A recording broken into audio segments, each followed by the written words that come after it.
Wanting to host your own podcast or radio show, but don't know where to start? Have you been told you have the gift? Welcome to the Small Business Network Show. Welcome to Dr. James' Small Business Show.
Dr. James McConnell's The Small Business Network. We are back, guys, after this terrible week. A lot of snow, a lot of ice. Oh, my goodness. Lost life. So many accidents because of this snow. Man, this is crazy. Miss Brittany, were you in this snow or did you stay home? Child, I did my best to sit down and stay in the house. And God is good. I didn't have any power outages on my end. I didn't lose water or none of that. So I'm very grateful, but I didn't go anywhere. I went out Sunday and almost slid in a ditch, and that was before things got really bad. And I said, you know what, I'm going to sit down and I'm just going to let it ride out. And that's what I did. And I'm grateful that I was able to do that. But I got you. It's crazy. It's a sunny. How's the weather? I know that you told me that you were actually working in it. So how did you get around? Yes, I have been working in it since it's been come down. I work in getting people water off cold water policy. I want you to know that it's been rough out here getting to work and working in it. But I want you to know God has been my strength and his love has no limits. That's what I'm talking about. So everybody stays safe? Yes. That's what I'm talking about. So I think you riding in that big truck. Did you do any sliding? Yes, I did a lot of sliding. I had to keep my miles of 25 or 30. Watch for the slick spots going up hills.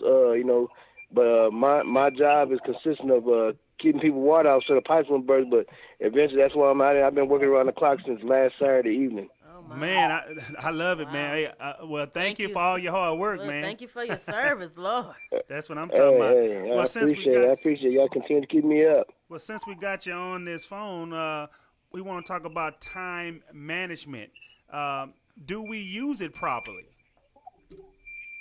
Yeah, Dr. J, on that topic, I want to say that because we're looking at using our time, properly. We have 24 hours in a day, and what time makes it though is what the best that we do with it. So we have to use it properly, use it wisely. I know we have idle time and we waste time and whatnot, but before we know it, we understand that time continues to go on, whether we're doing something or not. So it's best to do what we have with time, because we don't know. Like many lives were affected by the storm. Many lives were lost. People left their homes and did not return. So we have to use our time properly, and not just our time, but with the words that we have to express to others, whether it be in words or through text. Express. Hold no grudges. Use your time, because we never know how much time that we have here on earth. Absolutely. And I know that we practice it daily and don't even know it, right? Yeah, see, and that's the thing about it. See, and I looked at that, and I thank God how He gave that to me, is that we practice our time and don't even know it. But the thing about it is, it makes us be more observant on how we are with our time. Like I said, I'm 45. I'm not saying my age, but I look at things as you get older. I'm like, you know what? I should have did more time. I should have listened more. I could have been more where I'm at. We look back at all the years that we had, and like wasting idling time, whatnot. But we practice it daily, don't even know it. But the thing is, if we're being observant of how we're using our time to be better and efficient at our job or in our lives, just to be overall a better person. So we practice it daily, don't even know it. But the thing about it, are we being productive with it, or are we being non-productive with it? Right. Well, now we'd like to get into money. So do we need it or do we want it, Sonny? Now, I put it like this, and I use this ever since I was a young adult and a father at 19. It's a necessity to have, but the glutton of access of having it can we say we have money or does it have us? So I say it's a necessity to have, but don't let it have us. I'm telling the true story here. When I was a cashier at a store, a man came in. He did 30 years at a company, and he was working part-time at the school district. And he told me, he said, "Young man, I'm going to give you a message." He said, if you're not making no money, go out to a forest and do something dangerous to yourself. I'm going to put it in terms like that. And I was like, you know what? I said, and that's going to lead to my next topic. I said, you know what? If you do that, I told this man, I said, if you do that, that means the money defines you, and you weren't making the money. So many people are defined by money and prestige and don't know how to be defined with or without it. So that's why I say, make it be a necessity, but don't be in position where I got to have it, because by wanting to have it, that's making you put yourself on the prestige of, hey, if I don't have money, I don't have nothing. So there's a lot of people who have money and don't have happiness or don't have joy. Right. So that's what I'm saying. It's a necessity, but it's not an access to making you want to be in wantonness of it. Right. You hit it on the head, Mr. Sonny. I encourage people not to make money your success factor, because if you're always chasing money, or you're always chasing success, then you'll always see yourself as a failure, because you'll never have enough. It's always another level that we can elevate to. It's always more that we can grow to and aspire to be. It's like I see people who will go to get one degree, they'll get a college degree. And as soon as they start working in the field that they're working in, they feel like they need another degree. And then another degree. And next thing you know, you're educated fools who lack the understanding of having how you base your success. So, yeah, we could be talking about money for a while. I know Dr. James got plenty to say about the good old mighty dollar. Well, hey, how sweet it is. How sweet it is. Well, listen to my gun smoke. So this next question, Mr. Sonny, let your money not define you. I like that. And to collaborate on the do we need it or do we want it, it all depends on your situation, right? Sometimes, well, first of all, everyone wants it, right? On this planet, no matter what you say, you want it. But you need it, because one thing's for sure, the electric bill ain't going to say, oh, you ain't got to pay this time. Don't worry about it. You don't need it. Or when it's time to eat, your kids are hungry. Your kids ain't going to say, well, we don't have to eat. We don't need it. But you got to eat, buddy. So the money. Come on now, you got to have it. Now, But So there's a fine line, though. I understand where a lot of this come from. Not to let it define you. That's where stuff like anything that you want to do to help people, or if you have, like me, I love to help homeless people, or you just like to help whatever you like doing to help, or for your community, or whatever. All that's good, and whatever makes you happy, right? Like some people, they can make enough to feel comfortable, and that's their mindset. There's nothing wrong with that. You know, it's people that some people, a lot of times, the people that normally turns rich, they want to make money, but normally they're focused on the task, and then getting rich is a product of that normally. So most people want to make money, but when they become rich, it normally happens because of almost accident, almost because it's just such a great product that it happens. So well, I will interject. I think we're learning to put money in its proper place. Okay. Because between the quarantine and our winter storm that just passed, a lot of people from other states was sending money, but what can you do in a snowstorm? You can't go nowhere. You can't. Ain't no foods on the shelf. So money had its proper place, and it was like, well, I can't really do nothing with your money right now. Right. Or, I wanted to go out and help people, but I couldn't even leave my house because the roads were so bad to help anybody. Right. So it put things in perspective of what's really valuable, what's really important, where our centrals really located. Absolutely. So, Mr. Sonny, elaborate on that about as far as let your money not define you. Elaborate on that some. Yeah, so that's what I was saying. And Miss Brittany, she touched right on it. Is that we don't let money be the success factor, and that's why I'm saying don't let it define you. Like that story I just told you about the man who said if you don't have money, you're not doing anything. Because what I'm saying is that we can't let it define us. I think Miss Brittany spoke on it a while back about the character. If your character who you are, it shouldn't be because maybe you built your character off money. I've seen it, and I hear it's out here in the entertainment industry. Many people build up a self-image of who they're not, or maybe the public sees them that way, whatnot. So that's why I said don't let money define you. Be who you are. And it's a saying that's been said. I don't know who said it, but it says, "Make the money, don't let the money make you." Yeah. So I mean that's how I look at it. I make money, but the thing about it is my money doesn't make me. I like to help anybody, homeless, generally whatnot, because I make money, but I'm not subject to money. I mean I'm not money is not who I held king to. So I mean that's what I mean by that, letting it define you. How sweet it is. I love that answer, brother. I love that answer. We're gonna move on to our co-host, Miss Carol Harper Poe, and we're gonna get into writing ideas for your next book, and we are going to talk about that next.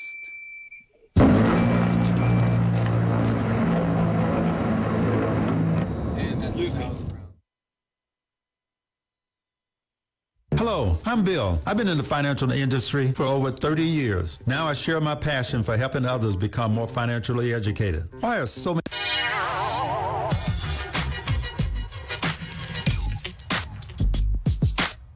Hello, everyone. I am Dr. James, host of Dr. James McConnell's The Small Business Network, broadcasting live each week on Saturday at 1 p.m. from Fishbowl Radio Network Studios at Globe Life Park in Arlington, Texas. Log on to hear us talk about and feature small businesses and the life of a small business, the struggles, the triumphs, the daily operation, the grind of starting and running a small business. So be sure to log on each week on Saturday at 1 p.m. to catch Dr. James McConnell's The Small Business Network. Let's jump in.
right. We are back. Arlington, Texas, Globe Life Park. Dr. James McConnell's The Small Business Network with co-hosts Brittany Wise and Carol Harper Poe.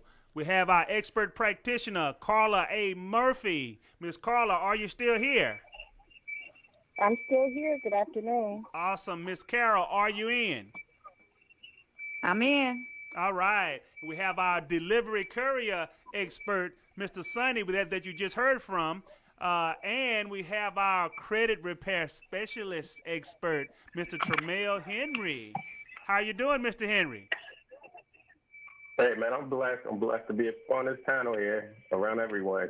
Awesome. I am here, and I'm doing well. I hope everyone is doing well. I love it. And we have our business solutions expert, Miss Abigail Wolf. I love that name for radio and TV. Are you here, Miss Abigail? The wolf? I sure am. Man, this wolf is a wolf. The wolf on Wall Street. How sweet it is. She got a I am the powerful, leader of my pack. yeah, there you go. She got a powerful last name like mine. Wise. Wisdom. All right. So we getting into Miss Carol. I know Miss Carol's been under the weather and had quite a bit going on. And that gave you a lot of time to write. Because I know when I'm sitting around in my house, quarantine, that's usually what I do is write. So Miss Carol, I want you to talk about some new writing ideas for your next book. Well, the topic that I'm talking about, the writing ideas for my next book, I think I already got it out, but it's already been published. It Had to Be Love. It was out of February the 14th for Valentine's Day. Okay. And it was published. It's on Amazon. It's on Kindle. And it had to be love. So that and some writing ideas that I want to elaborate on, just some topics that I got. It's like you have to come up with an idea. You have to come up with a main topic or something that the people really want to, that will entice and the people are interested in. And some of the types of writing that I like to do is like fantasy and short stories and some semi-romance. And I love mysteries.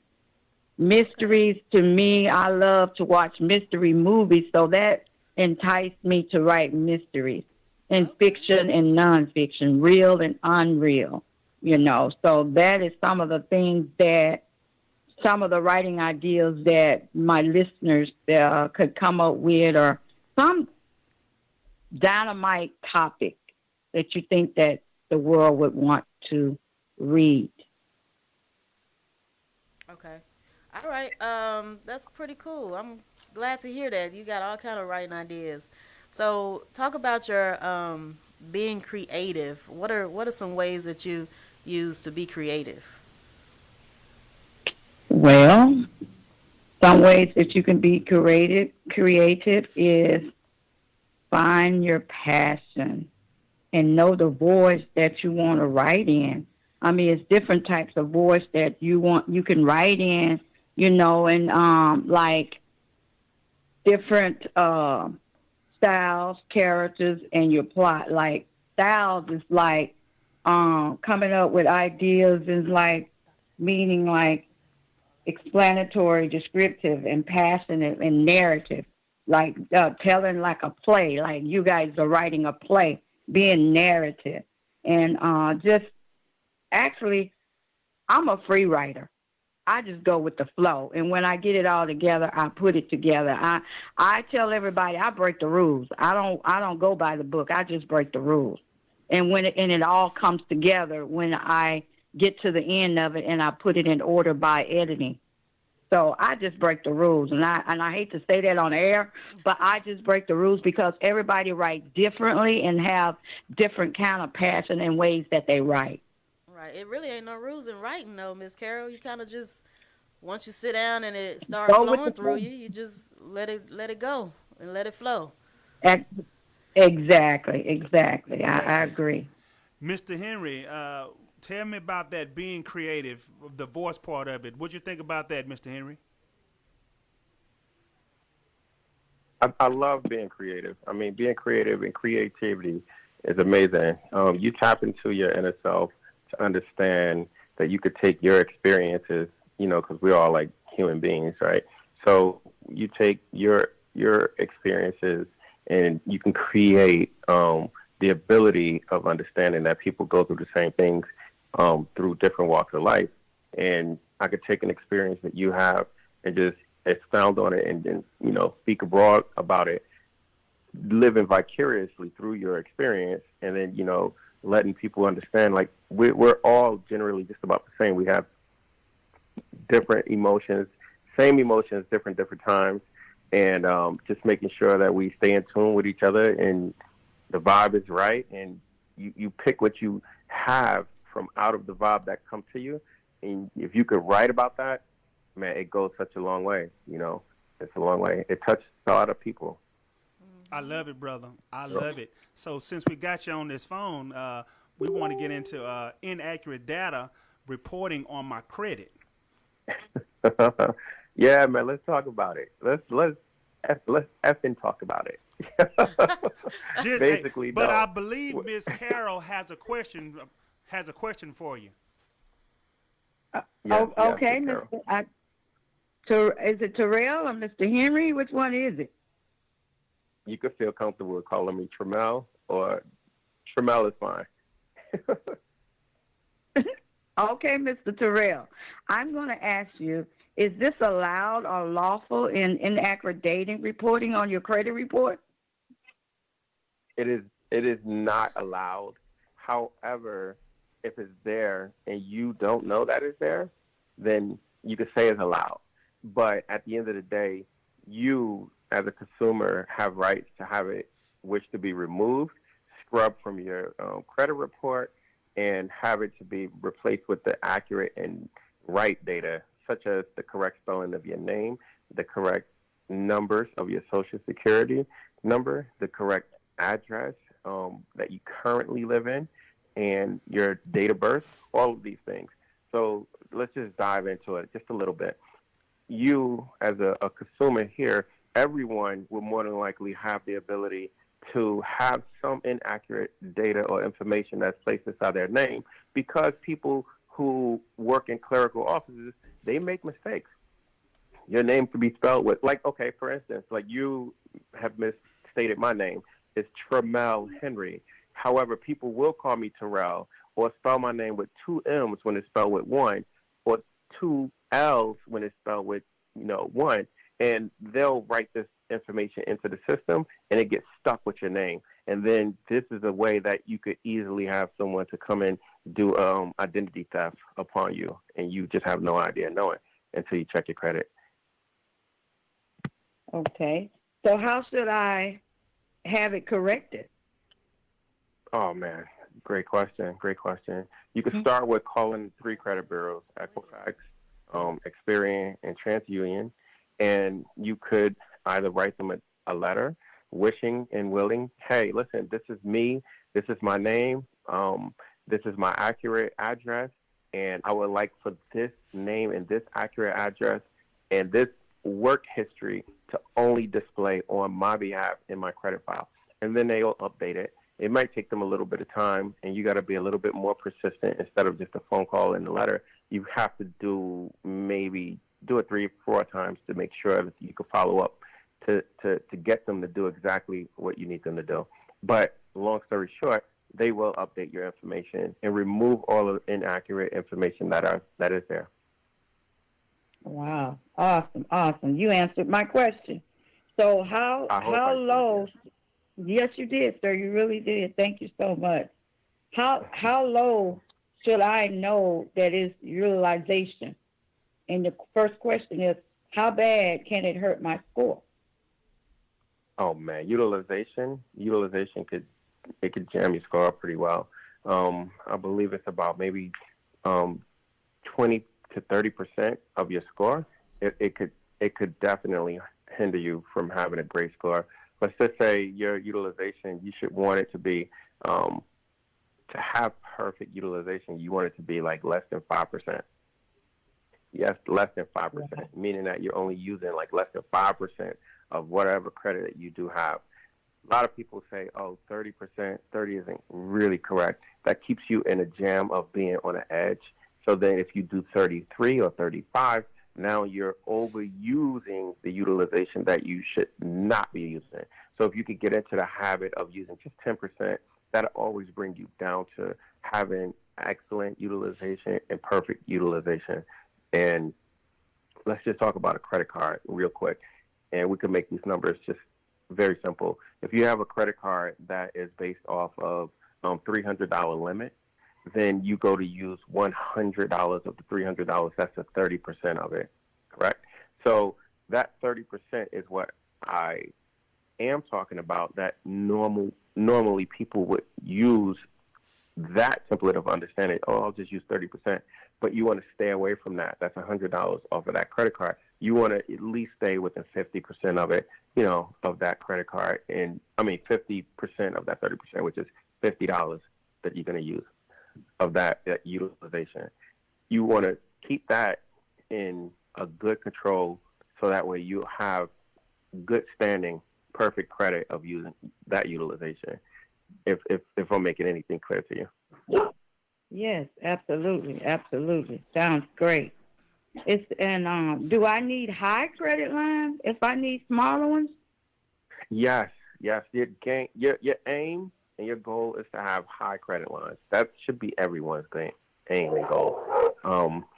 Let's see. We have Attractive Gem Jewelers. They have this program where they pay you. Where you pay them $150, but they give you $10,000 worth of credit line, and $10,000 worth of credit line to buy some jewelry. That is a lot of money. That's a lot of credit line to have, and it's a lot of money. However, my suggestion is to don't buy the jewelry. You would just want the attractiveness to have that high line of credit, so that this will be able to help get you prime credit card offers. So the higher you can get, the better it is for your credit, for your personal name, and for you to establish credit. And it's another one that's also out there. It's called My Jeweler's Card. You pay $100 for their membership, and then you spend $100 of buying some of their jewelry. They give you $5,000 a line of credit. And then now you can walk around here with $15,000 a line of credit. Well, if you're walking around with that kind of credit in your name for at least 6 months, so you should be getting some pretty decent offers, along with the fact that you don't have any collections or any other derogatory remarks in your credit. You want to make sure that you have the ability of having perfect credit and awesome high credit lines that are being offered to you, so you can have the best opportunity to get better primary credit line offers, if that makes any sense. Awesome. How sweet it is. I love that, brother. I love it. How sweet it is. We're going to move into our business solution expert, Miss Abigail Wolf, and we're going to talk to her after this commercial break. Thank you. Hello, how are you? I am Dr. James McConnell, founder and CEO of MBC Global Enterprises.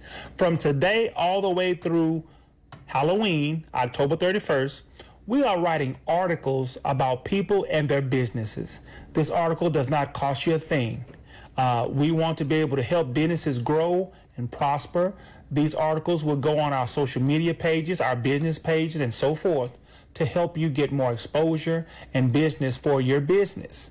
So we're definitely looking forward to it. You'll also have an opportunity to do other things to grow your business, for us get more customers, more leads, more profits, more exposure. You'll have ample opportunity to do other things. But the article about you and your business does not cost you anything. It is on us.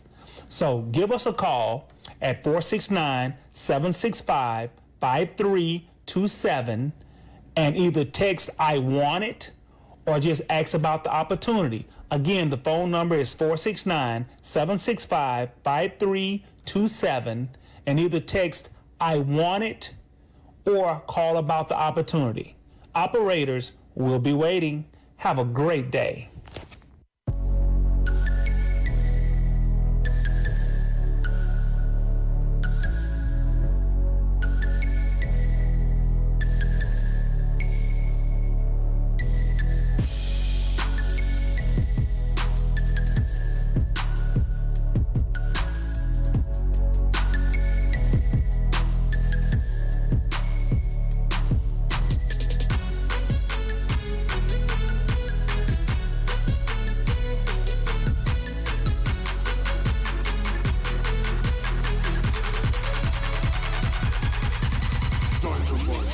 We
are back. Glad to have you.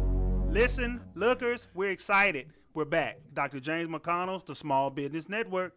We are back with our business solutions expert, Miss Abigail Wolf. We're going to get into insurance for businesses. Miss Wolf, why is life insurance important? Miss Abigail. Yes, I am here. Sorry. The Okay. was spotty there for a second. Okay. Why is life insurance important? Well, life insurance is important because just like any other type of insurance, you get car insurance, you get homeowners insurance, you even get health insurance. But why do we think that it should be important for our businesses? It's because it can be a way for us to protect our assets in our business. Like, a lot of people don't think that health insurance is like the prettiest or, the most glamorous topic or subject to get into, because everybody thinks of it as like this big morbid thing, and it's like it's only about when people die or pass away, which isn't the case.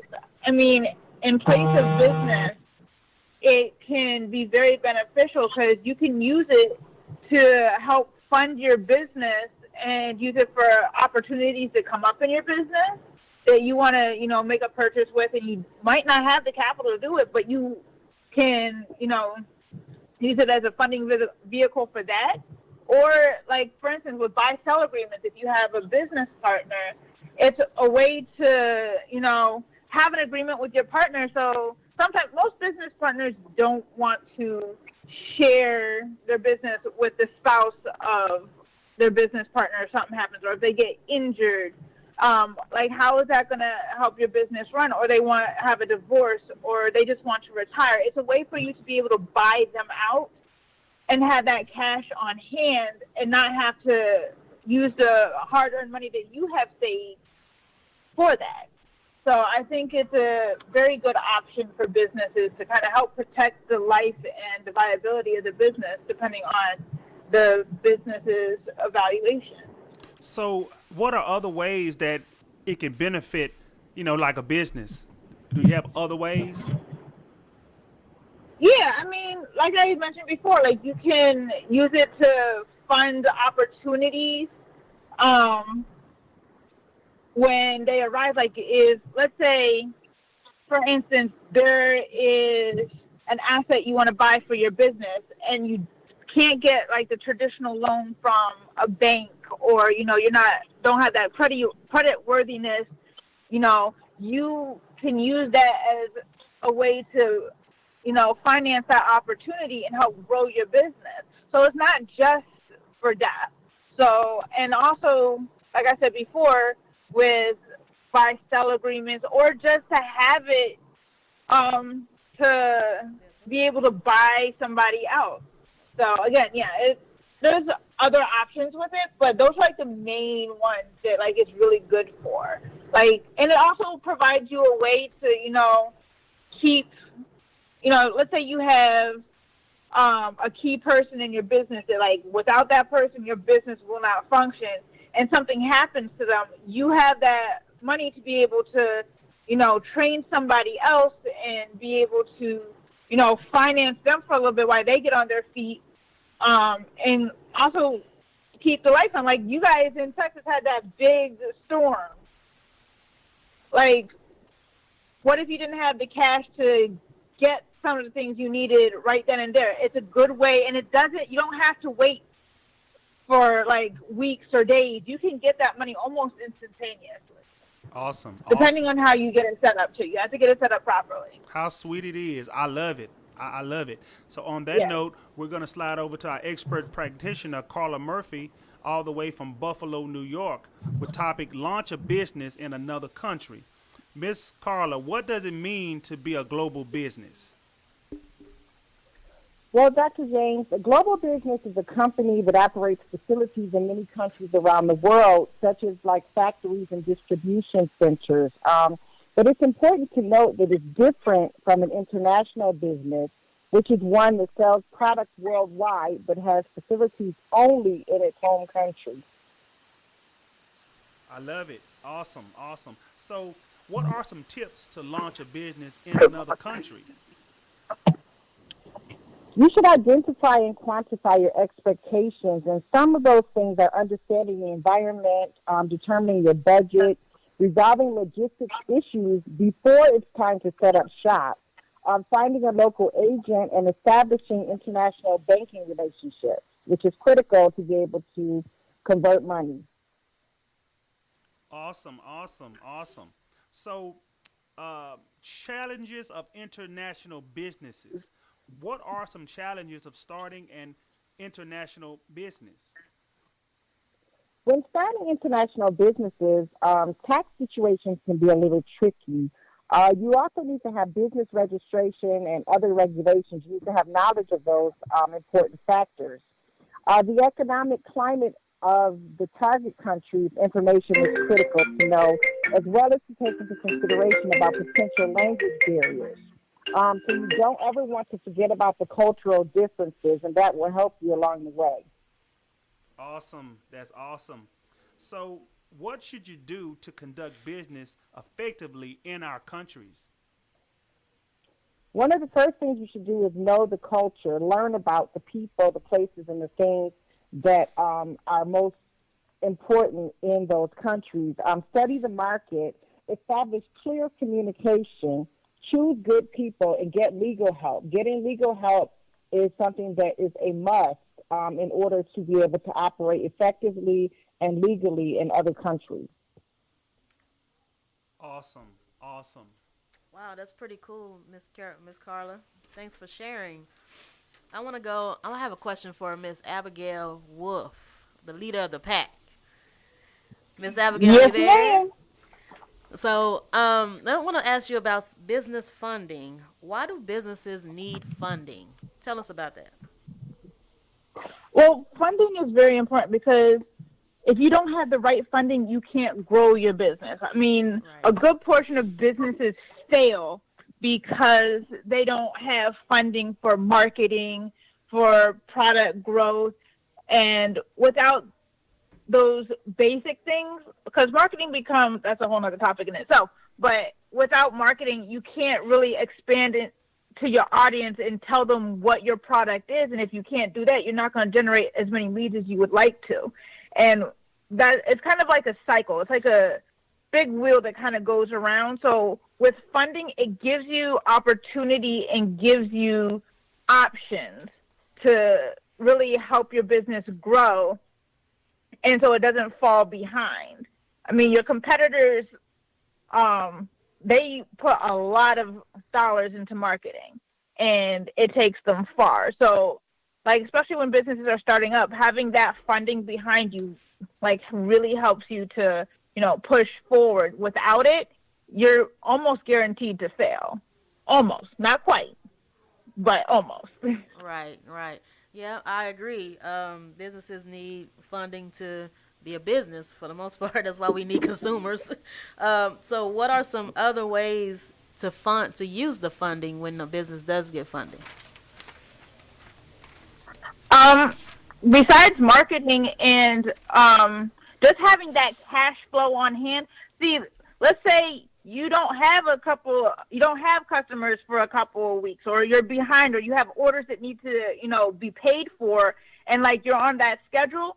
Being able to have that cash on hand will help your business, stay moving and without, throwing a wrench in it. So not only is it for marketing, but also just to be able to pay your employees on time if you have them, or, be able to keep the lights on, because without all those basic things that you kind of need for your business, and you can't really, especially in the very beginning stages, when you're just getting your product up or your services up and going without funding to kind of help you with that, and you're more likely to fall behind and fail. So funding is very, very important to, get the business moving forward and get it flowing. So yeah, just like I said, with being able to pay for just the basic needs of overhead and, growth. Awesome. That is outstanding. So I think Miss Carol wants to ask Miss Brittany about Mark Cuban. What's the question, Miss Carol? Well, Miss Brittany, first of all, I just want to on air say congratulations to all your endeavors. You guys have really been going up the corporate ladder. I've been following you. I've been hitting it. But on Mark Cuban, thank you, Cuban, tell me a little about missing link in business. Well, thank you so much, Miss Carol. I've been missing you in the studio too, but I really do appreciate your compliments and paying attention and following me. I appreciate that. But Mark Cuban. So a little bit about Mark Cuban. For those that don't know, if you live under a rock or something, I don't know how you cannot know. Mark Cuban his net worth is in the billions. I think he's worth like $5 billion, and he's a self-made billionaire. He comes from a Jewish family where his dad was a carpenter of some sort. He worked on automobiles or something like that. So he didn't grow up in money, that's for certain. But I found this article on CNBC.com, and it talked about the missing link in business. And Mark Cuban's secret weapon is he knows how to entertain his customers. Oh, awesome. Awesome. I'm going to have to look that up. That sounds great. Oh, that's interesting. So tell me a little bit about, does entertainment work in other forms of business? Absolutely. Entertainment works in almost every form of business. So if we're going back to Mark Cuban had a bar when he was in college. He owned a bar, and he was able to entertain his customers, and that's what made him the number one bar in that Indiana area, wherever he was at. And that translated into having a computer company, which he later sold to, I think it was Yahoo, or he sold it for several $1 billion, and that translated to him buying the Dallas Mavericks NBA team, which the Dallas Mavericks at the time was one of the worst teams in the league. But because he was able to entertain his customers, those that come to the Mavs games, he was able to turn the team around and bring in more revenue for the organization because of his ability to entertain.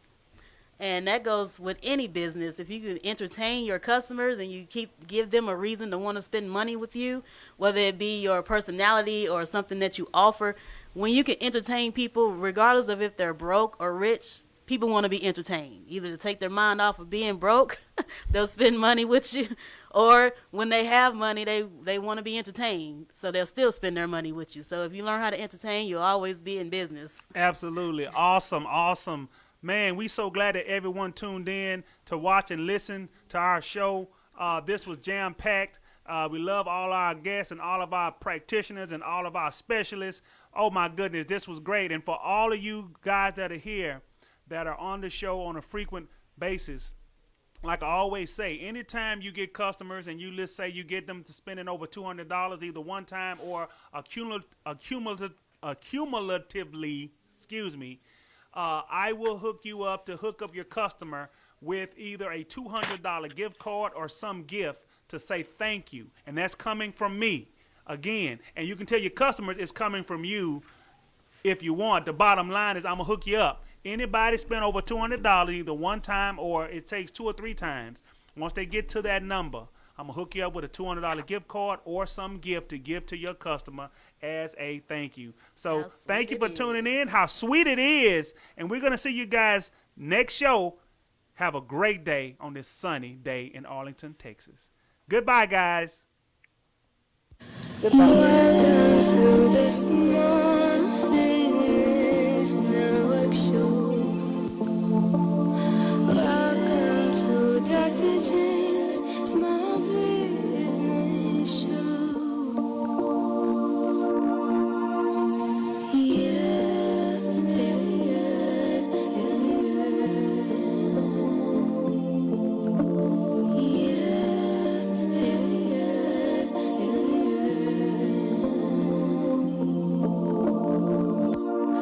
Welcome to the Small Business Network Show. Welcome to Dr. James Small Business Show. Yeah, yeah,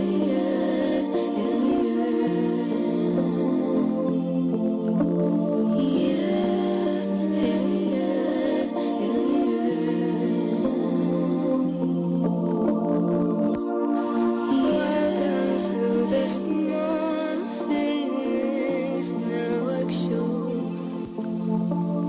Welcome to Dr. James Small Business Show. Yeah, Small Business Show.